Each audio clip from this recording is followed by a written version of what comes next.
Les lentilles. Objectif. Comprendre la formation des lentilles convergentes et divergentes. Comprendre comment fonctionnent ces lentilles. Lentilles convergentes. Disposer deux prismes, de telle sorte que leur surface rectangulaire, rugueuse, soit face à face. Les rayons parallèles incidents sur le prisme émergent de l'autre côté, après réfraction, et convergent en un point. Ajoutez quelques plaques de prisme rectangulaire entre les deux prismes. Les rayons parallèles incidents sur un tel montage vont provoquer une réfraction maximale à son sommet et en bas. Les rayons ne subissent aucune réfraction au centre de la lentille. Maintenant, si nous plaçons deux prismes sur les côtés de ce montage, les rayons incidents qui en émergent convergeront aussi vers le même point. Une seule pièce de verre ayant cette forme est appelée lentille convergente.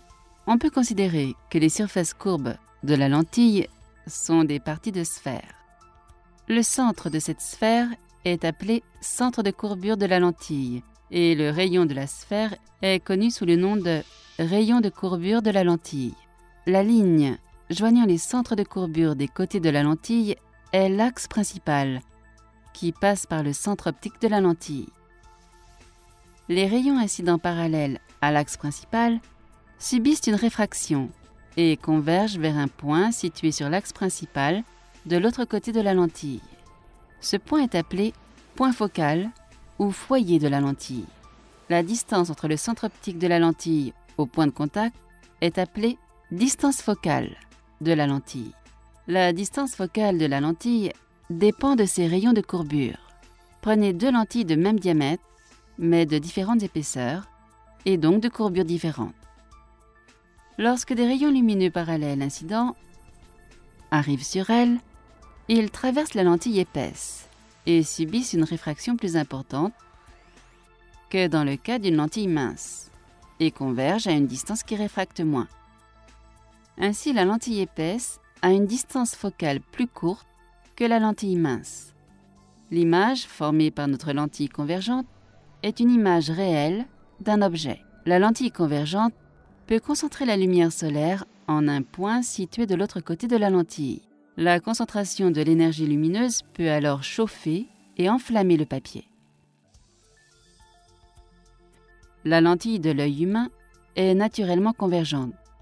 Nous ne devrions pas regarder le soleil directement, car cela peut définitivement endommager les yeux.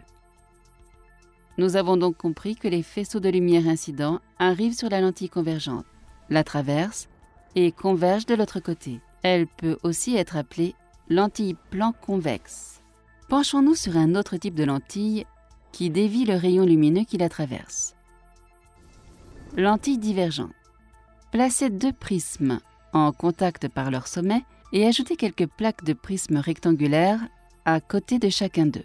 Les faisceaux lumineux parallèles traversant le montage se réfractent loin du centre.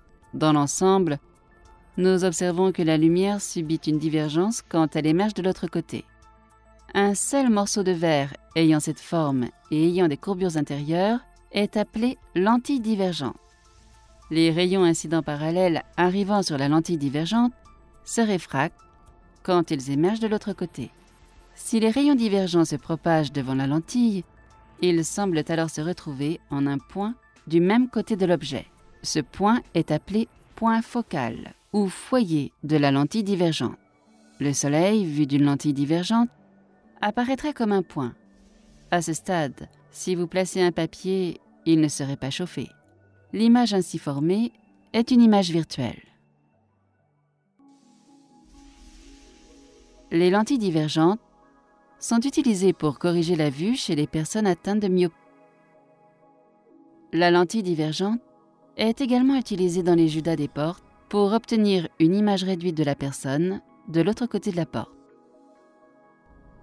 Pour résumer, nous avons compris que les rayons lumineux parallèles à l'axe principal et arrivant sur un côté de la lentille convergente subissent une réfraction et convergent vers un point situé sur l'axe principal de l'autre côté. La distance focale de la lentille mince est plus grande que celle de la lentille épaisse. La lentille convergente produit une image réelle qui est une image formée de l'autre côté de l'objet. Les rayons lumineux parallèles incidents, arrivant sur une lentille divergente, subissent une divergence en émergeant de l'autre côté. Les lentilles divergentes forment une image virtuelle qui est une image s'affichant du même côté que l'objet.